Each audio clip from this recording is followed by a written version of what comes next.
Is the U back? Listen, if you talk to Miami fans this offseason, they will tell you that after making the national championship game last year, that Miami is set to compete for its first national championship in 25 years. And if you look at this roster, there is a good reason to believe that. I mean, they are loaded across the board, and I certainly believe Miami is the clear ACC favorite and certainly should be one of a handful of favorites to win the college football playoff national championship. You are listening to the You Think You Know Sports podcast. We're making our way around the country, previewing every team in college football. We are running through the ACC right now.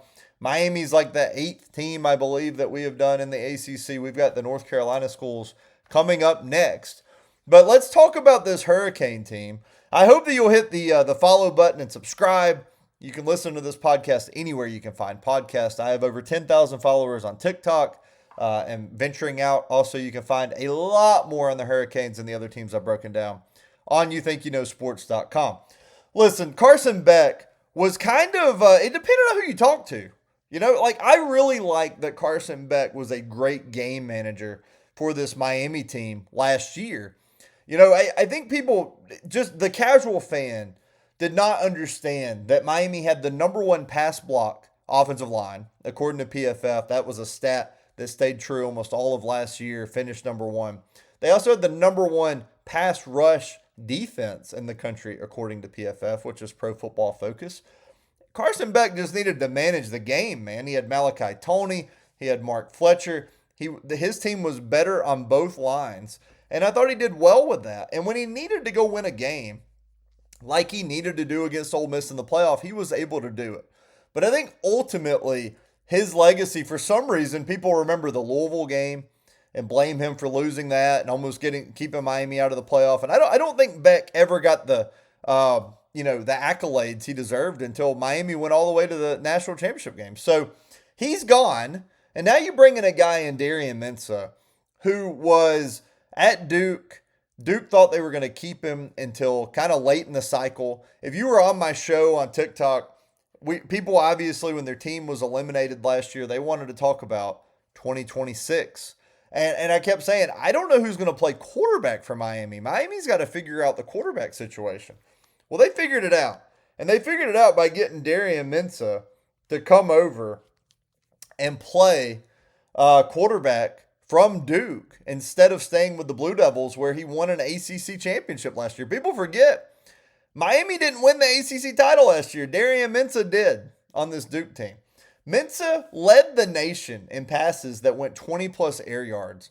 That is probably my favorite quarterback stat. I probably reference it more than anybody else who analyzes and breaks down college football like I do.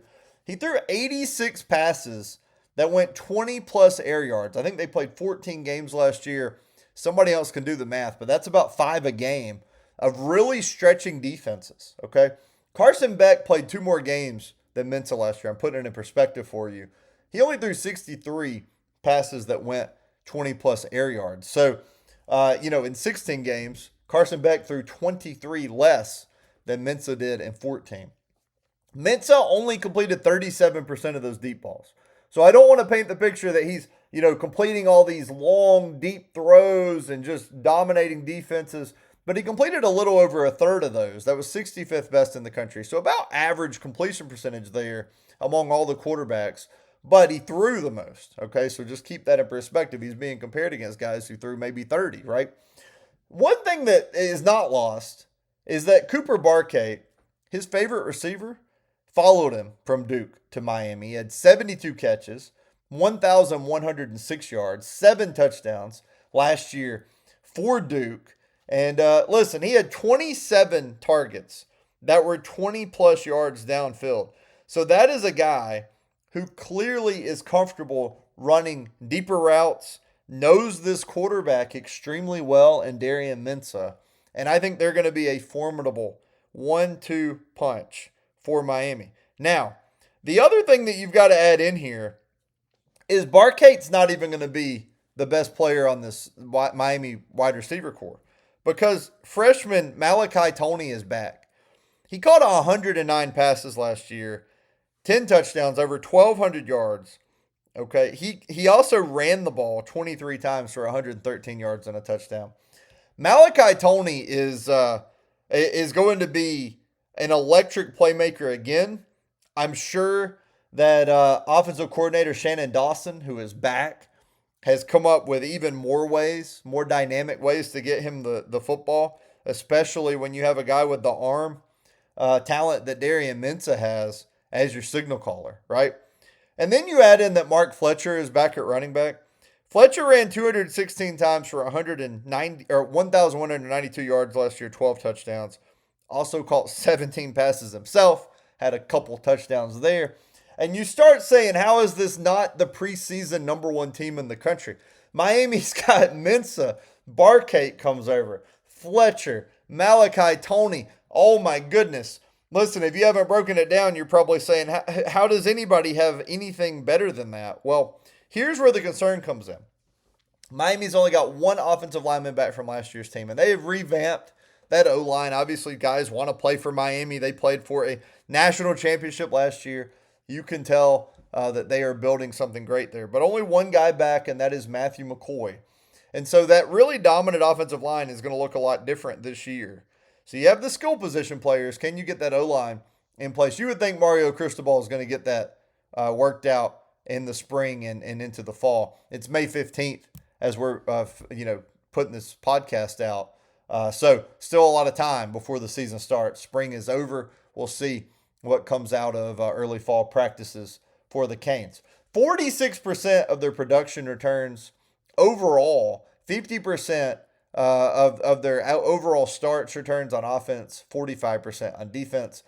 That's according to CBS Sports. But they have 7 starters back on defense, man. Ahmad Moten is back after being a second-team All-ACC player. You got Mohamed Torre. You got Zachariah Poyser, who both come back after being honorable mentions for All-ACC teams. And you got 4 other guys who are back as well. So 2 defensive linemen. You've got the whole secondary really returns. So Miami is going to have a very formidable defense again after having one of the best defenses in the country last year. They only lost 18 scholarship players. Now, if you had written that sentence 15 years ago, the alarm bells would be going off. But in the NIL era, not really too bad, especially when you consider who they brought in Mensah and Barkay as well to kind of refresh the receiving cores and the quarterback situation. So I think things worked out fine for the Hurricanes. Now, if you have been following this page for a long time, and the podcast is new, but the TikTok is not, one thing that we talked about a lot last year, a mind-blowing stat that I felt like really encompassed some of Miami's early success, and I'm not taking anything away from the Canes, they didn't leave the state of Florida until November. Now, they played on the road in Tallahassee, but they didn't leave the state of Florida for that, right? Florida came to them last year. So the Hurricanes certainly benefited from a schedule that did not require a lot of travel. When they finally did go on the road, they lost to SMU, right? So this schedule looks a lot different. And I'm not saying that it's harder because I certainly don't believe it is. But it is a different dynamic. So they play at Stanford to begin the year on September the 4th. That is a Friday. Now, if I'm having to go to California and I'm Miami, I would love for it to not be impacted by other games. And that is essentially what's happening here. Since you have the Stanford game as your first game of the season, you're not coming off another game. You're not sluggish. It's not a Friday night game after playing on Saturday. You're refreshed. You're ready to go. Only thing you had to worry about is jet lag on that long trip. It's about as far as you can go in the continental U.S. from Miami to Stanford. So Miami should be good to go playing that one when they play it. They play Florida A&M 6 days later on Saturday, September 10th. 8 days later, they get another Friday game against Wake Forest. Then they play Central Michigan on September 26th. They play at Clemson on October the 3rd. So you can see where I'm going here. 3 of their first 5 are away from Miami, and they're not in the state of Florida. 3 of their first 5 games at Stanford, at Wake, at Clemson. Then they get a bye week before Florida State comes to town for the annual rivalry game on October 17th. They host Pitt. Pittsburgh was playing well last year. When they got to the end of the year, they were in the top 25 after making the quarterback change, played Notre Dame and Miami, and were not competitive. We'll see if Pittsburgh's a little bit better this year on October 24th on the road at Miami, at North Carolina October 31st, and at Notre Dame November 7th. So back-to-back road games for this Miami team. You know, you got to wonder if Bill Belichick is going to have a better-looking Tar Heels team this year. That'll be the next podcast we do here on the You Think You Know Sports podcast. And then Notre Dame, man. Listen, that is maybe the game of the year in college football. I mean, Miami could theoretically get through unscathed until that game, as could Notre Dame. If you have not seen the Fighting Irish's schedule, we'll get to Notre Dame on a podcast real soon. That's a night game in South Bend. Could be 2 top 5 teams. They finished the year with 3 consecutive home games. So they play ACC champion Duke, which still sounds weird to say out loud, then Virginia Tech, and then BC to end the year. 3 consecutive home games for the Canes to end it. Now, 3 of Miami's 9 ACC opponents play on Friday before playing Miami, which is interesting. Now, before one of those games, Miami has a bye. Before the Florida State game, Miami has a bye. So I don't think it matters as much as it sounds. But you know, at least 2 opponents have an extra day rest on the Canes. Then 5 of their last 7 are at home, which is something I said out loud, but maybe did not make note of as we went through. 5 of their last 7 at home. And then the other thing that is important to remember here is who Miami doesn't play. They don't play SMU and Louisville, the 2 teams that beat them last year. They are not on this schedule. They're not here.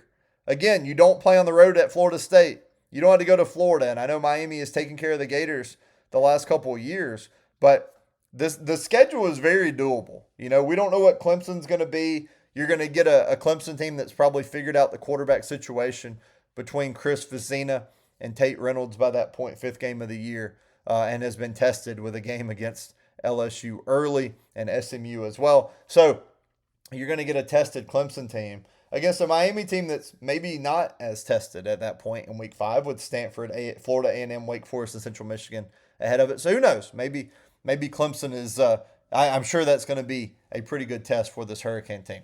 But you can understand why expectations are absolutely through the roof for Miami. You bring in one of the best quarterbacks in the country.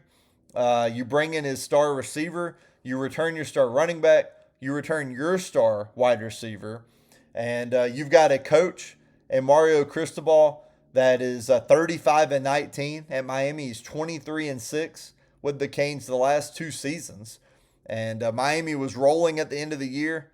You know, Indiana was undefeated, first 16-0 team ever.